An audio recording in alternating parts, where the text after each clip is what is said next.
Hey babies, hey babies, hey babies. Hi everyone, hi everyone. I went to game 2 last night, Callow. I was there. This was Archer's, he's 12 now, first ever Caps playoff game. So chalk it up for the home team. Fan for life. We got fan for life. I almost texted you like, if they lose, you and Archer the last time it would have been Nats and the Orioles game where they didn't score a run, in that wild card game. I was gonna be like, you guys got the bad playoff juju going, but they won, so you don't have to worry about that for one last night. No, I mean, like rhythms of sport, I expected them to win last night. Some way, somehow. This is not a dog team. They are supposed to be there. They're not going to get swept. It's nothing like that that's going to happen. This is a 6 or 7 game series. Any way you shake it. I'll talk about a lot of it. Everybody wants me to start with football, so I will. And I'll talk a lot more about it in a little bit because I was there and I'll just give you my thoughts. But I still think right now, Carolina is the better team. And that bothers me still as this thing kind of moves along. But I did like the life that was shown there. Tom Wilson was freaking awesome last night. So there was a lot of life shown there. Logan Thompson's really locked in. There's a lot of good that's going on here. But I still do feel like they're going to have to steal this series. That's how I kind of feel about it going into game 3 and 4 this weekend. Without going into too much detail as well, the thing that you just said, though, is probably the most important mismatch is we have the better goaltender. Like, yes. Far and away, we have the better goaltender. Yes, no doubt. Anderson 2 games in a row now. I get it. They were open chances, but has seen the chance coming and couldn't stop it. That's right. So, those are the saves you need to have. He has not had them. That's one. And then 2, I was actually talking about it with our friend Scott Jackson yesterday. I was on his show yesterday talking Caps.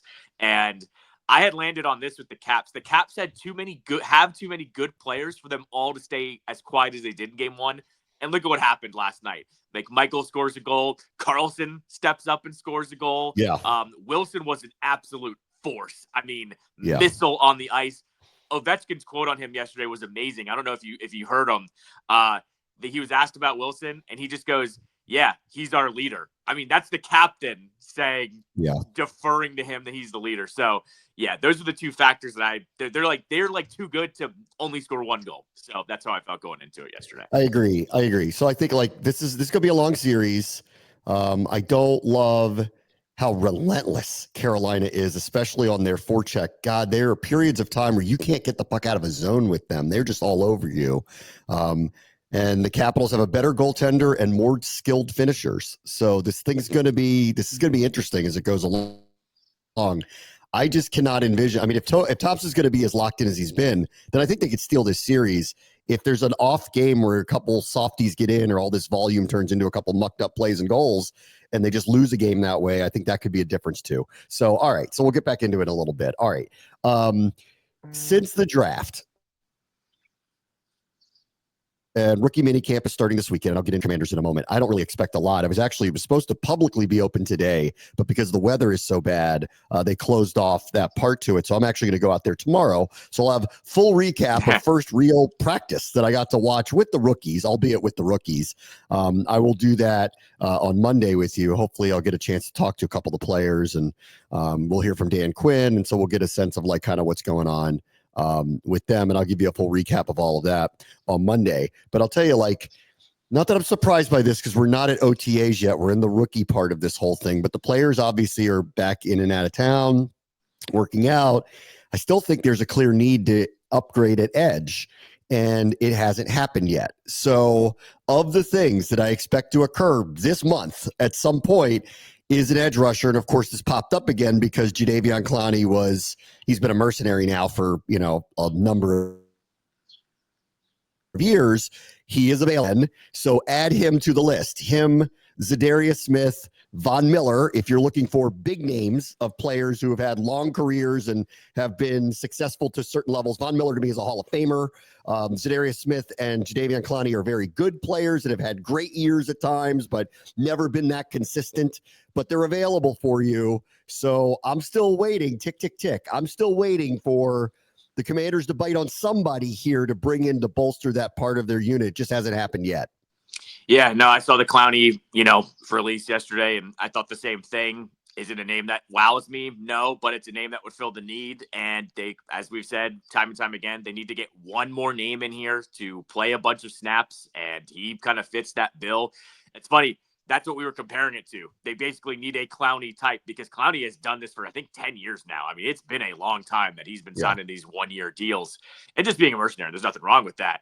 But I saw that and I was like, of course, the one comparison we have to what they need did just get released. I'm not opposed to it. They need to get a name in here. I don't really care who it is at this point. They need one more name to shore up that unit. Yeah. I'm not looking for an answer long-term at the position. I think we're looking for somebody who's going to come in, fill a role, hopefully get 7 to 10 sacks over the course of the season, isn't going to be a full-time player. They are clearly devoted more to what they've built to try to be a better run defense than what they were a year ago. But that doesn't change the fact that they need to get a little more help with pass rush. And so I'm waiting to see what happens here. And if they can be a little better on first and second down against the run, I think it gives the room to bring in with these all packages to bring in an edge rusher and try to generate a pass rush. So I don't know if it's going to be a big name, but I think it's going to be somebody, and I just don't know who yet. And I think that'll be an interesting question for Dan. He won't answer it, but it'd be a good question for Dan Quinn. What happens there? The other two, and these things get forgotten about because the news cycles change. But Joel Corey, the former agent who writes for CBS, brought up all the unfinished business of the major things that he believes are going to happen this year. And among them was this, and he asked this question openly: what about Trey Hendrickson and what about JJ Watt? And they're two very, very different situations. Like, I don't think the Bengals are going to pay Trey Hendrickson. Trey Hendrickson's going to have to sit out. Like that, it's the only chance he's going to get to change the trajectory of his contract discussions. Will that force them to make a change to it? Well, if you've watched what they've done in the past, no, they made Jamar Chase wait out the end of his contract for 2 years to get the deal that he wanted. They waited T. Higgins out through the course of his full contract to get the deal he wanted. And it took franchising him to eventually get to the extension that he wanted. And so I think the same thing's going to happen to Hendrickson. If they follow suit with what they've done in the past, they don't preemptively change anybody's contract, even if Hendrickson is wildly underpaid here. So this is still one to watch. The problem was heading into the draft, they apparently wanted something, if they were even going to do it, which meant to me they weren't serious about it. They wanted something that nobody was going to give them, like a first-round pick or something like that, and pay him. Like, that's not going to happen. And I still don't think that that's going to happen. But what if the price point changes because they just can't work something out and it gets messy and he just really doesn't want to be there? And they did just draft an edge rusher. Like, I don't know. So that one is one to watch here. And I think it will bubble up again as we get through these practices if he doesn't show up to them, which is what I would expect he would not do in the spring. Yeah, I was going to say the TJ Watt one is interesting because that was floated out there, but there wasn't a lot of momentum behind it, which tells me that there's probably something going on behind the scenes that they probably are reassuring him that, we will get this done eventually. With Hendrickson, I've just found it really weird, mainly because if you did want to get the compensation, you would have gotten it from this draft. I guess if you wanted to kick it to next year, you could, but Hendrickson falls in line with that catch-22 of I don't think anyone wants to give up the compensation and then give him the new contract. Correct. He's not the type of player. Like, the people you weren't blinking at were, was like Myles Garrett, right? People were saying, we would absolutely trade for that guy and give up the contract. He's not the same type of player.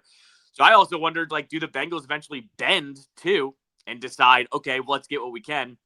If you're also Cincinnati, you could be doing the old waiting to see if somebody has an injury in training camp or something like that. And then all of a sudden somebody needs him. And then maybe that move ends up happening. But yeah, I don't really know. I mean, it's just been interesting with both of these guys.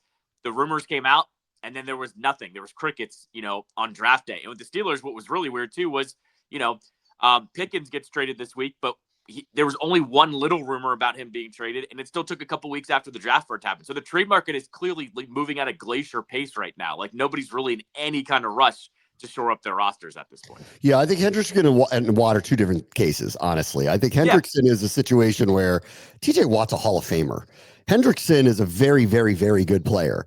Like, Hendrickson kind of reminds me of Ryan Kerrigan in a lot of ways.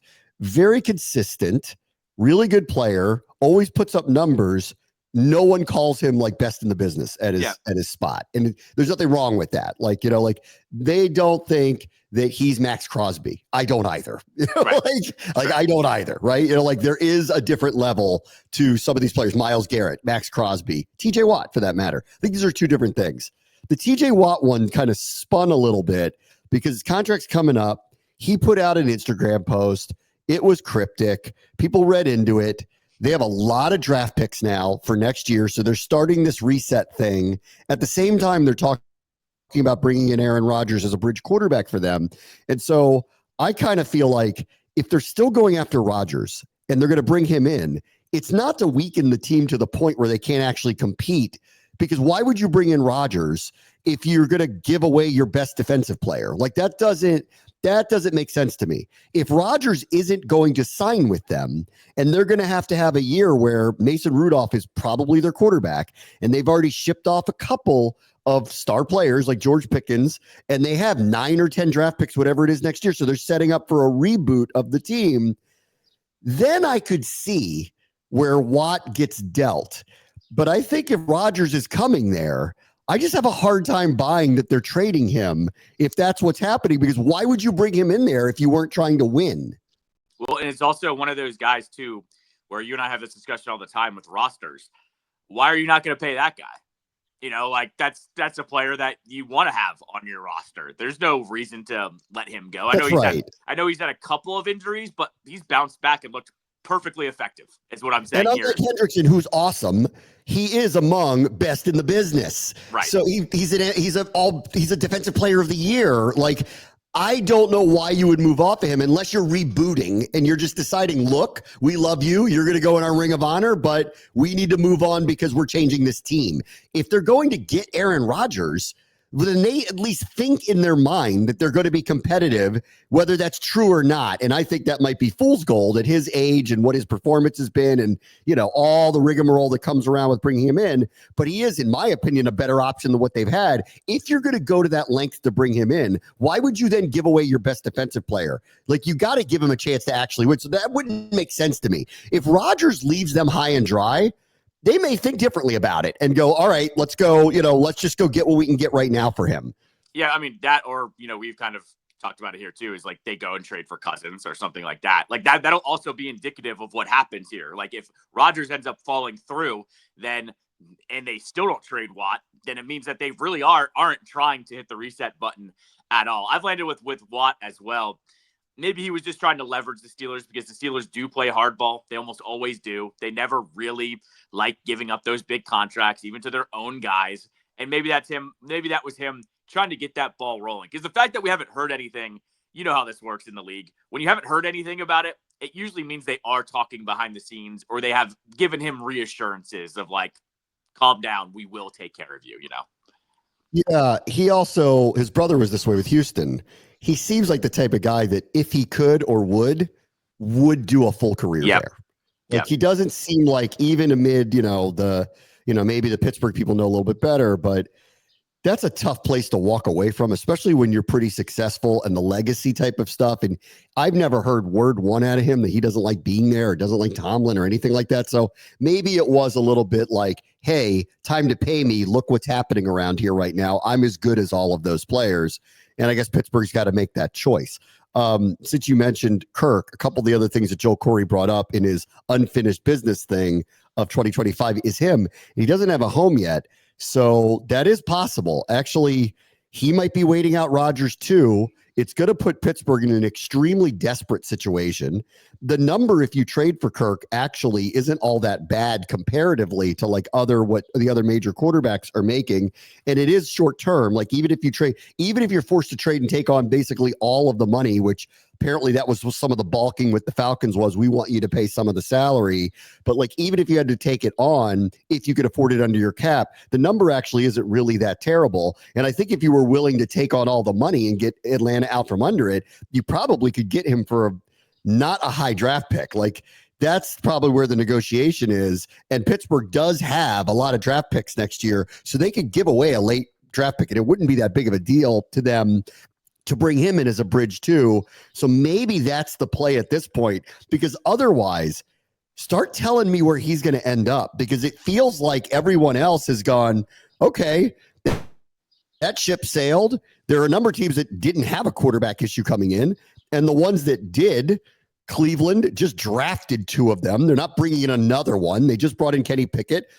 Giants just drafted one of them and brought in 2 veterans. Like, you're running out of spots here for him to go. There's only so many chairs left. So I don't know where he's going to end up if it isn't Pittsburgh, honestly. Well, he also has a no trade clause. So you don't know who actually called. And he was like, nah, I'm good. I don't want to go there. So that's the other side of this. Like, Kirk, even on his 3rd contract now that he signed, is still the master of negotiating and figuring out where he wants to go. So that's the other side of this too, is you don't know who actually called. And he was like, nah, I don't really want to go there. And we talked about it a couple of weeks ago.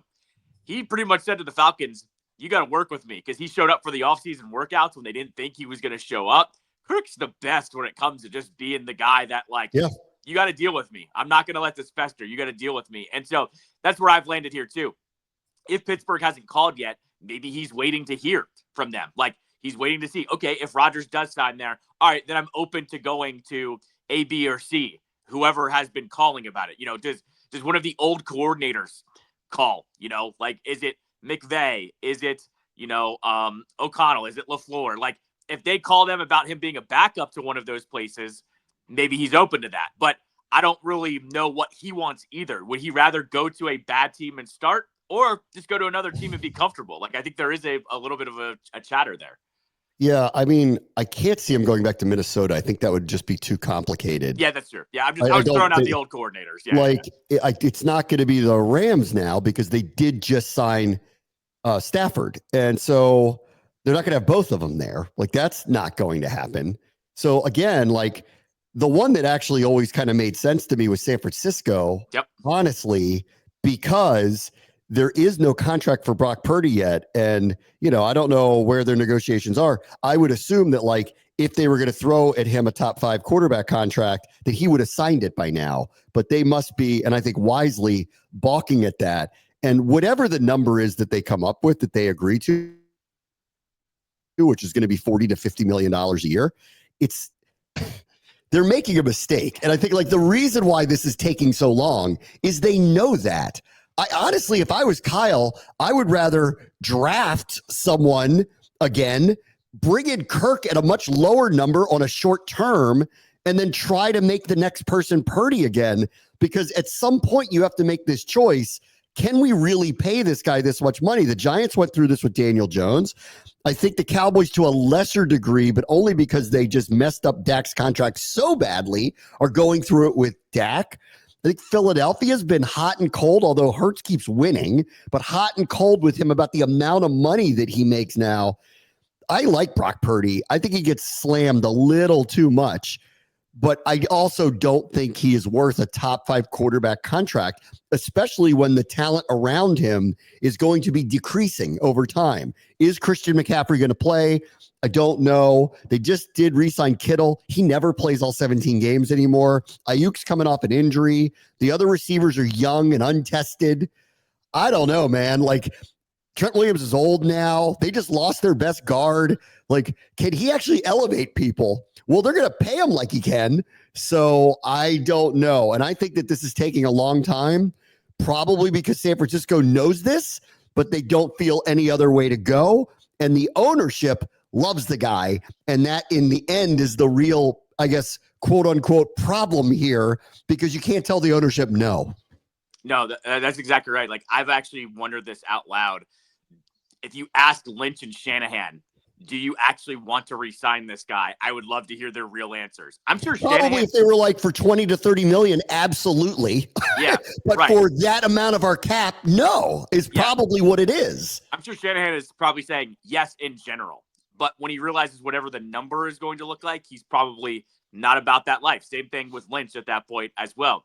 That's the other side of his too. Like, if they were to trade for Cousins, well, somebody probably would step up and trade for Purdy. Like, one of those quarterback needy teams would roll the dice. Like, I pointed to, like, the Jets. Like, they would jump up and trade for I think the Giants would have done it. I think the Giants would have done it. Right, exactly. So, like, I'm with you too. Like, I think Purdy, it's funny though.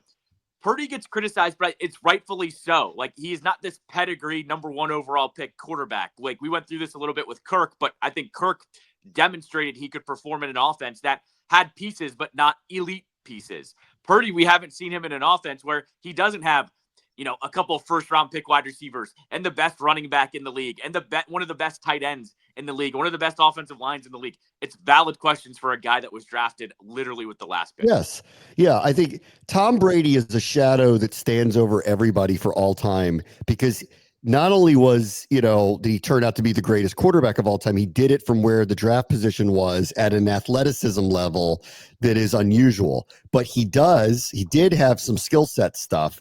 The processing part of it, obviously. The leadership part of it, obviously. The arm strength part of it, which was underrated for him. His height, like, he's a really big guy. Like, they got what looked like a really raw and really average to bad athlete who actually turned out to be a really cerebral leader player. And because of that, I think a lot of people look at this and they go, well, there's a lot of examples of people that you could be this. There really isn't. Like, he's the one-off of all one-offs. There are plenty of really good quarterbacks that have come out that are not these top tier blue chip, were highly rated players early in their career, or eventually became so obviously great, Jaden Daniels, that it was like impossible to ignore the talent that it was there.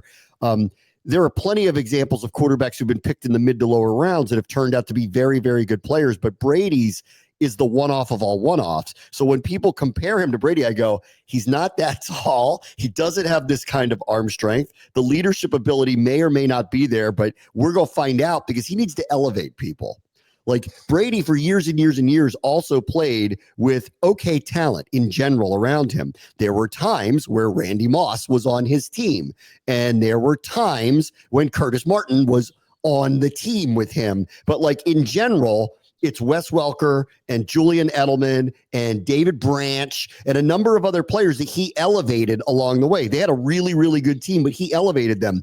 You don't know this about Purdy yet. Like, that's the part about Purdy you do not know. He's had tier 1 A+ talent around him throughout the course of his young career, and it's starting to get siphoned off very, very, very slow. Is he going to be able to do that? Then he's going to be worth every penny if he's capable of it. That's where my pause is. And if I was Shanahan or Lynch, that's where their pause ought to be.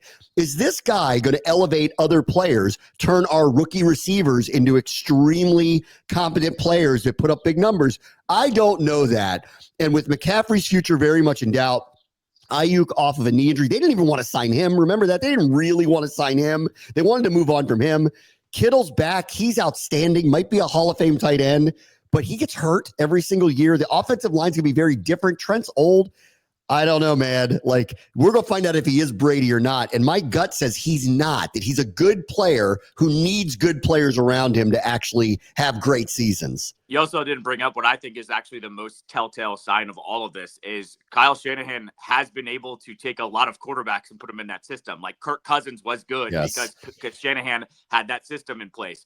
They did have Jimmy Garoppolo get them to a freaking Super Bowl. Like, I think the other side of all this as well is that it's not like Shanahan hasn't been able to do this, right? It's not like it's a quarterback that's been linked to Shanahan that they need each other. I've never felt that way. Shanahan, I think, kind of just has a turnkey offense that if they find the guy with the right skill sets, they're good to go. Like, one of the most impressive things that they did, and as you know, I'm a pass-fail guy with quarterbacks. Trey Lance didn't touch that offense. It told you they knew, oh crap, we drafted the wrong guy. Like, we cannot have this guy starting. And Purdy being good enough. I'll give Purdy credit for that. But they knew, like, oh, this guy can't run this offense. And Purdy got the keys to the offense. This is the other side of this as well, is like Shanahan hasn't had these really high picks run his offenses. Cousins, 4th round pick. Garoppolo, 2nd round pick. And he was traded there too. He wasn't even drafted there, right? Purdy, late round pick. Like, this is where, to me, this is where I'm hesitant to pay him, because I have a head coach that's been able to get it done without having to get the guy in the 1st round. And in fact, when they did draft the guy in the 1st round, it was a disaster and it blew up in their face. So that's the other side of that as well. Yeah, I agree. All right, real quick this weekend, it is rookie minicamp out in Ashburn. Like I said earlier, we were supposed to go out today. I'm not going out today because the weather's awful, so we'll be going out tomorrow.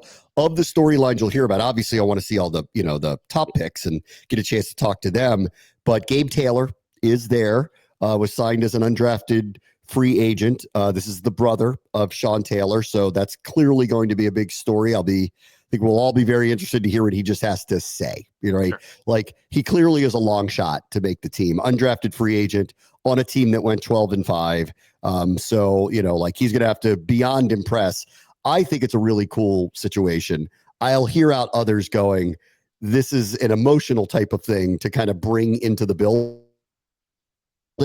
And I get that. I do want to hear what he has to say about it. And clearly, he's going to have to make a really crazy impression to actually have a real shot to make the team. But let's see. So I think that's going to be interesting. So we'll see. I was going to say too, though, like, it is a position that's not totally settled out with the depth. So, I mean, I will say that like, it is, it is a position that there's a chance. Yes, there's a chance. Like, yes, I'm saying, when I say chance, 1 to 5%. Like, I'm not putting any stock behind it, but it is a position that's not set. So I will say that. It's a long shot though. Like, and he's gonna have to make a major impression to really even have a shot to get to training camp, to really make a shot to do it. But I do want to hear what he has to say, because obviously his perspective on this and the history and all the things, and it's going to be very interesting to hear what he has to say. Probably be pretty emotional. So I want to see what happens with that this weekend. Other than that, I mean, I just want to get a look at Josh Connerly. I just want to get a look at Trey Amos. I want to get a look at Jalen Lane specifically, if we get a chance to take a look at him. The young running back as well. So, like, this is just first impressions. So, I don't think there's going to be a lot that's going to come out of this, but it will be first impressions. We'll see what other veterans are around, just kind of hanging around for all of this. So we'll see, but it's just first glimpses, and I've missed being out on the field. So I'm excited to get back out there and get the juices flowing a little bit.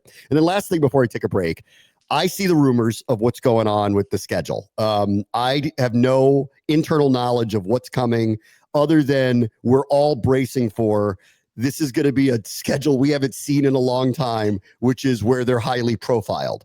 Very easily, they could be the opener against Philadelphia. Very easily, they could be on Thanksgiving in Dallas. Very easily, if they're not on Thanksgiving, they're playing on Christmas. Like, because that's, I think they're going to have multiple Monday night, Sunday night games. Like, they're going to be highly profiled, obviously, because of what they did, what Jaden is. They're a big story, and they've always rated well, even when they weren't good. They've always rated well because they rate well on national TV. So they've always found a way to shoehorn them into these games in general, at least a couple of times. I think we're going to get 5 or 6 night games. Like, I think that's going to happen. But I've also seen, the rumors about the international game, and I don't know for sure what's going on. And I don't know whether the team actually really wanted to do that this year or not. But you know me, I'm rooting for Spain. I like world travel. We haven't done any. I'm actually surprised we haven't been part of one. It's been 10 years. Like, we haven't. The last time they went overseas was to London when they played the tie against Cincinnati. But that was 10 years ago. So I think it's been their turn, because of the expansion of them in Germany, multiple London games, now Brazil, now Spain. I'm surprised just by sheer numbers they haven't been involved in one of these in the last 10 years. And I think their number probably just came up because, all the rumors are out there that that's what's going to happen, that they're going to play the Dolphins in Spain. So call me excited about it, because I like free world travel, and I've never been to Madrid. So I don't know whether it's going to happen or not. They haven't told me anything, and I don't know, but I hope it does. I mean, I'm actually rooting for it, even if the team might want, to not have another quirk in their schedule, because for all those other reasons, this is going to be a daunting schedule. They've got a lot of very high profile opponents in their division and in the 2 divisions that they're playing, the AFC West and the NFC North. I mean, they have high profile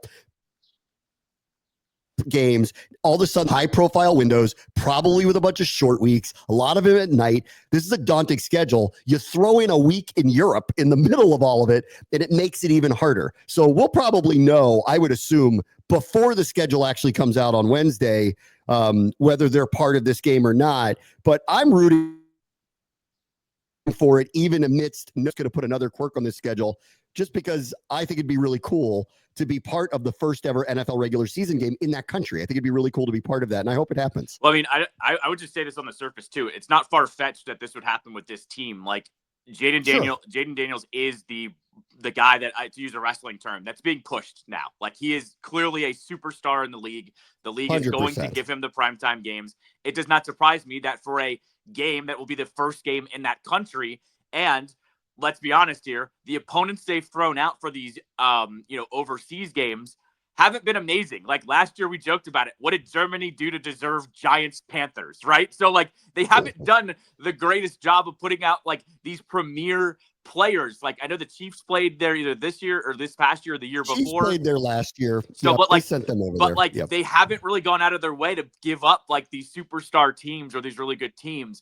I think it does tell you that if this does come true, it's the league going, we want Jaden Daniels to try to hook a bunch of people over there so they can go and play him. For the other, I would say this too for the Commanders, like if they are sent, I would be pushing them. Then fine, next year you're sending the Cowboys over there. Then fair is fair. Like you haven't sent them over there yet. Yeah. Like make it hard on them too. No, exactly. If you go and look up, there are like these countries that have been claimed by NFL teams that they want, the people in that country to root for them or whatever. Like the Rams have a ton of them. There's a bunch of them. By the way, we're going to know before, what is it? Is it Thursday, Wednesday or Thursday? Wednesday is the schedule release. Did you see the announcement of the announcements? Did you see this yet? No. Okay. So the NFL, like they have figured this thing out in such a genius way. They basically went out of their way to make an announcement about the announcements, plural, that Monday, Tuesday, and Wednesday, they're going to have each primetime entity announce their games. So like on Monday, like I'm going to get the order wrong here, but just bear with me. It was like Monday, Good Morning America is going to do all the ESPN games. Then on Tuesday, it's going to be ESPN or maybe it wouldn't be ESPN because Amazon. ABC, but Amazon and Netflix are going to do their games. And then Wednesday is NBC is going to announce their Sunday night games in the opener. Like I saw that and I went, you guys are just like, you get it these days. Like you're going to now have everybody talking about a set of games leading into the set of games on Wednesday. So yeah, we're going to know some of these games too. The international games were a part of that. That's why I remembered that. So basically we're going to know the primetime games going into Wednesday. And honestly, this is like the social media teams, you're on the clock. Schedule release videos has become can't miss viewing from the 32 teams to and especially if you do a really good one, you got to one up yourself the next year. Yep. Like the Chargers have been amazing at it. Tennessee a couple of years ago did the one on the street on Broadway where they had the people calling the Falcons the Red Stallions and the Cowboys the Colts and all this stuff. It was really amazing. So it's become can't miss NFL content, schedule release videos. So we'll see. All right, let me take a quick break and I'll get into the Caps next. Brad Watch the Show, ESPN 630 Sports Capital.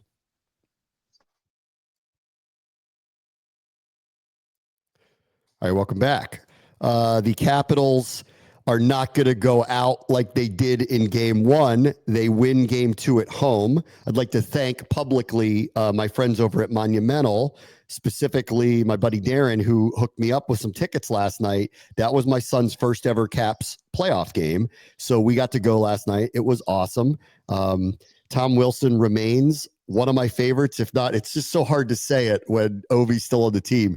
He is maybe my favorite Capital of all time. The way he plays, he blows people up, and then he had a pass for the ages on a power play that gave him what ultimately was the game-winning goal, and then he salted it away with the empty net goal. He is a humongous reason why they're in this series right now, because we were talking about this the other day. They've got no choice but to be more physical with this team. This team is relentless. They are incredible at forechecking. They are on you. They do not stop. They're big. But I do think Washington has more skilled scorers and are just going to have to stand up and get into the fight with these guys. Otherwise, a mucked up thing with them could turn into a couple of soft goals. And I'll get to Thompson in a moment. It hasn't happened yet. And that's where things go sideways here. And it hasn't. And I appreciated Wilson's effort last night. He was outrageously great for them. Tom Wilson has turned into their best all-around player. I think for a couple of years there, we knew how good Tom Wilson was, but Tom Wilson somehow I don't want to call it late in his career, but he's about to, be in his 30s. He somehow has now turned into the best version of himself. And I've talked about it a little bit. A couple of years ago, he had the knee injury, and that takes a couple of years to recover from because you're not working out. You're jumping into the season. You know how this works. So now this is the first time where he had a full offseason to train, and all of a sudden, he's a force. And I said it earlier in the show. Ovechkin literally said out loud, he's our leader. I mean, when the captain and the guy that's been here for 20 years says that, that's a kind of a passing of the torch moment. And I want to actually go to the press conference last night where they do a podium and they do the locker room. And the podium last night was Logan Thompson and Tom Wilson. Mm-hmm. And Tom Wilson was actually like kind of geeking at this press conference. They asked Thompson how he felt about Wilson and he said he's been the best, whatever. But Wilson pretty much joked that, like, you know, you got to do what you got to do. They were like, oh, you had 2 blocks. And he was like, I only had 2. The guys upstairs need to rewatch that because I blocked a bunch more. Like, he was saying stuff that I was like, oh, my God, like Wilson's opening up here a little bit too. And when he's doing that and he's kind of exuding that confidence, that does a lot for a team to drag them into the fight. And the one thing that I will fold in here before I talk about the Caps is I talked about it on my show yesterday. What you need to watch out for now is Carolina psychologically is the Capitals from 10, 15 years ago. They have not gotten over the hump. They've gotten injuries. They've fallen apart, but they have all these skill position guys and they haven't been able to get to the Stanley Cup yet. And now all of a sudden you had a game like last night where the Capitals started playing their game against you. Yes. And they had no answer for their game against you. Oh, and then let's go ahead and score a power play goal on you. The first one you give up in these playoffs. Psychologically here, this is where it's actually going to tilt, I think, because the Capitals are going to settle in. Carolina, I bet you there's some doubt creeping in on them a little bit. So that's where I think there's a huge factor here that you're going to have to watch out for moving forward. The other one, too, is I thought Connor McMichael, who I thought was outstanding in the Montreal series, was not good in game 1. Amongst a number of the reasons was not good. Got an opportunity and made the most of it. It's all I can ask for the guy. He also seemed more locked in again last night. This team has more skilled scorers than that team does. So that's going to be one of the differences here because Washington, I think, feels like, to me, could make the most of their opportunities because they have the players that can do it. You saw it with McMichael. Mangiapane played really well last night, too, was kind of all over the place and was kind of creating some opportunities. It's hard with these guys. They forecheck really, really well. They are very disciplined. They're kind of relentless, but every once in a while, like, I feel like what you're saying is what I feel too. They have a harder time scoring. The volume doesn't bother me with them because they take a lot of just ridiculous off angle. They're just throwing the puck at the net, throwing the puck at the net, throwing the puck at the net. The shots on goal is what matters to me. The shots number doesn't bother me that much because it's a shooting range. It's just all over the place. And Thompson is so locked in that I'm not worried about him giving up some junky goal, but they just muck it up, and they're looking for dirty goals to happen. And eventually they might. I like our chances if they have another game where they can only manage a goal, even though they've got 8 million more chances and the forecheck is winning on them. I'll hear you out on this may frustrate them. They lose another game like this where they probably feel like they're outplaying the other team, but they're on the wrong side of the scoreboard or they're having to come back because they're not getting real great opportunities or not burying the great opportunities. I could see where that would end up really frustrating them. And I do think we do have, and this is rare in the years that we've been around this. It happened in the Stanley Cup year with Holtby. We very rarely have the advantage in goaltending. And we have here in the last series against a team that wasn't as good as the Capitals. It's on par with them, if not better across the board. But we have a goaltending advantage. And that gives me some confidence too. I still feel like in the end, we're going to have to steal this a little bit because there are periods of time in the game we can't even clear a puck out of our own end. They are so relentless on their forecheck.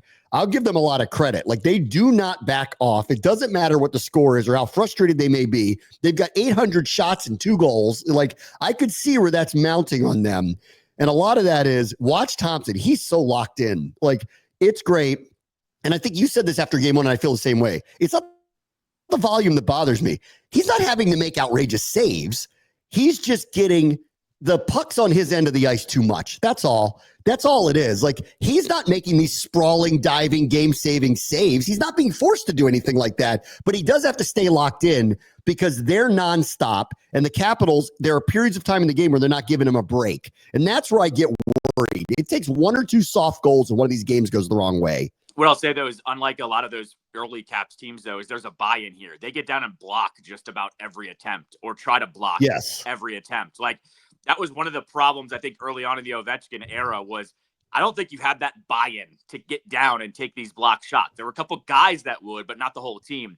I'm seeing that right off the jump. Like game one, I forget what the blocked shot number was, but it was ridiculous. And then last night, I think they blocked just as many shots as they did in game one, if not more. So that's the other thing. There is a buy-in, at least in front of Thompson, that I'm not as worried about with some of these, other teams that we've had in the past here. The other factor here too is, like you mentioned, McMichael. McMichael was the best player on the ice in game one. I'm still waiting for some guys to kind of find it a little bit. Like I want Dylan Strome to be a little bit more of a player. He had 10 points, in the first round, was the leading scorer. He's got another gear. I know he's got another gear.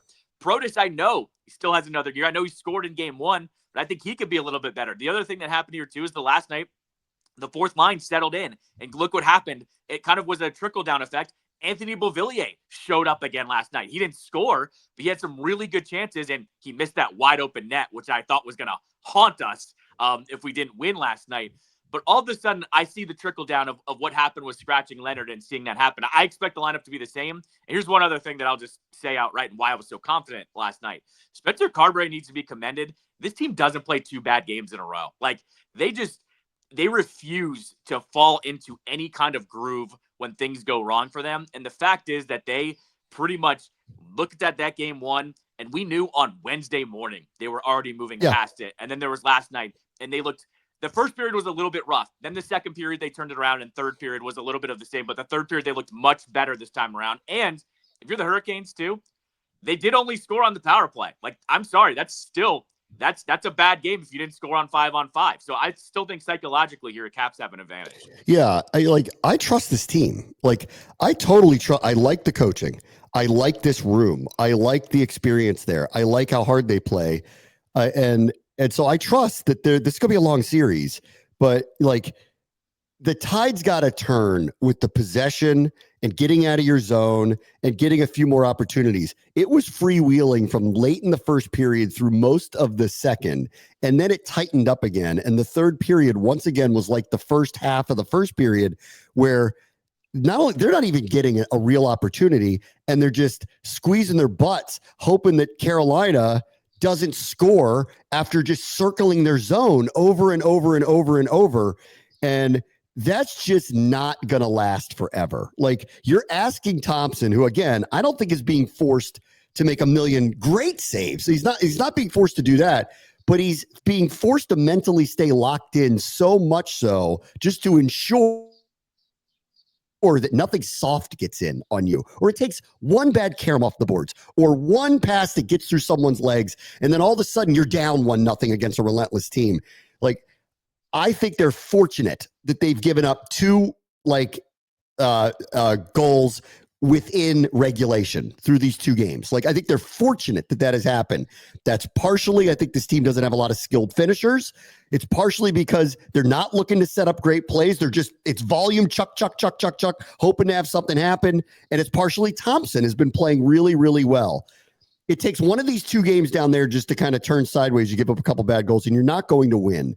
So this is going to be a grind. Like, it's going to be a real grind, but I do trust the Capitals that they're going to be in this, and this is going to be a long series. Yeah, I mean, I'll point back to what I said before this series, though, or not before the series, but after game one, where the Capitals have been this team before, though, where they have gone on full volume. Those games against the Rangers, remember them early on in the Ovechkin era, where they would have like 40 shots on goal, but they lose 2-1. And it's frustrating. So this is what I'm saying. Like, I've seen this movie before, and I've been on both sides of it. That's so I'm not as worried. The difference was those Capitals teams had Hall of Fame scorers that weren't scoring. This team doesn't. Right. That they're facing, right? Right, and that's what I'm getting at here. I think it's the beast. I think it's the burden of the beast here is that, like, I think looking at them, I'm not as worried. I get it, it's close, but it's also the Stanley Cup playoffs where this is chaos. But because they don't have that, I guess I'm not as worried about them blowing them out of the water. You split down in Carolina this weekend.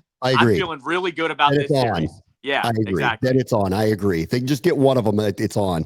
All right, let me take a quick break. Brave Watch the Show is be at 6:30 at Sports Capital. All right, I'm only going to spend a few minutes on this because we don't have a lot of time, but also partially because I'm not surprised this has happened. Maybe I didn't expect this to be this bad. But I saw one of the major MLB reporters already put out there that the Orioles are almost certain to be sellers at the trade deadline. Here we are in early May. They're already saying it because the AL East is good. The Yankees were in the World Series a year ago. They're off to another really good start. Boston's a lot better than they were a year ago. Toronto's better, like it should be good. Probably for a couple of years, probably should have been better than they've been. And the Orioles with this incredible young lineup, they're not scoring runs. They don't have any pitching. They're 13-23, second worst record in the AL. They're 70 runs scored behind New York already. And there's already a belief that it's not going to get fixed. And I don't know why you would believe it's going to be fixed. They have no starting pitching. Like they have no real answer on that side of it. And geez, in the offseason, it was like, you got to go get your Jason Worth, someone to settle down. Just get a veteran in here who knows how to win and settles this young group down because they have a lot of talent in there. And secondarily, you got to replace Corbin Burns with somebody. You got to go get a pitcher in here. They didn't do either one of those things. So, shocker, they did a reboot without their ace after they fell apart last year, made no other changes, and they stink. Wow, call me shocked. So all the naysayers who said the Orioles were going to blow what is the golden goose of having all of these young players, it's coming true. This season's already lost, and we're in the middle of May. It's terrible. Yeah, this one is rough. I was waiting because they played in the afternoon yesterday. I was obviously waiting for the game to end to get into my show, and they were tied 2-2 with the Twins. The Twins got 2 men on in the bottom of the 8th inning, and I was like, here we go again. They're going to blow this, and they did. They lost 5-2. And I think with them too, I don't really understand their thinking here. And I want to know now, was it Rubenstein not wanting to spend already? Was it Elias really thinking that they were okay at this point? But they have not been right since the beginning. And the fact of the matter is, you mentioned it with the rest of the division. I went through the division yesterday. The Yankees are 8 games up, okay, right, over 500. You have the Red Sox who, 2 years ago when the Orioles got good, the Red Sox were resetting, right? Remember I told you this, how their fans even were we're not even in it right now. They're 500 this year, so they're going to be much better. And then you go with the Rays and the Blue Jays, they're both 3 games below 500, but tied for 3 and 4. And then there's the Orioles 3 games behind them. They can't catch up. There's no way they're going to catch up to any of these teams because I look at all 4 of those and think they've got better pitching on all 4 of those teams. This is just a shame because you're burning a year of all of those guys in their prime. Adley Rutschman, Gunnar Henderson, Cedric Mullins, all those guys. You're burning a year that you thought you could just run it back. You didn't. I expect wholesale changes, at least with the coaching staff, by the end of the year. I would think that that's going to be the first thing to get changed up here. But you can't fix it overnight anyways. So I'm with you. They should be sellers. At least Elias can add to the prospect pool. But now you run into the Nats question. You're going to add prospects. What are you going to spend? Because if you're not going to spend, I don't know what I'm really rooting for here. Yeah, this is it. Let me explain to you. I could be your GM right now. Okay, I can tell you what to do. You're going to pick 2 people that you're going to give extensions to right now. The people that you believe. Gunnar Henderson is obviously one of them, and I would think Adley Rutschman's the other. But that's in question, honestly, at this point. But Gunnar Henderson's a no doubter. You sign them now. Give them what they want. Send a message to the organization, to everybody. We're going to pay our guys. 2, you are going to make choices about all these other players that there's no room for them or you got to figure out what to do with them. And you're going to trade them for high-level, almost ready, major league pitching talent tomorrow. So that next year, you've got the 2 key people, whoever they are, Gunnar Henderson's one of them, signed, ready to go. You're going to clear up this log jam because there's going to be a line out the door to trade for your players because they know you're sellers and you have really, really, really good players on your team. Get pitchers back and reboot for next year. Sorry to Brandon Hyde. He's probably going to be a casualty of all of this. And frankly, Mike Elias, you got a lot of explaining to do. How did you build up all of these young players and not manage the roster correctly to have any pitching whatsoever or figure out how to clear up a logjam or not tick off all of these guys? Guys, you were set up for a golden goose. You're blowing it. There's a chance to reboot this fast, but you're going to have to make some serious moves now this year and next December to reboot this team around for next year. I'll just give you an own goal on this one too. I was reading on ESPN like what was the worst thing about each team, like best and worst thing about each team, and the Orioles won it for worst giveaway of the year. There was a David Rubenstein bobblehead at some point in the first couple months of the season, and they were like, "Yeah, didn't read the room on that one, guys." So they did win on that one off the field too. So. I will trust your scouts on everything, but I'll tell you what you need to do to fix this for next year right now. Yep, I'll tell you how to do it. All right, everybody. Have a good weekend. Brave Watch the Show, ESPN 630, the Sports Capital.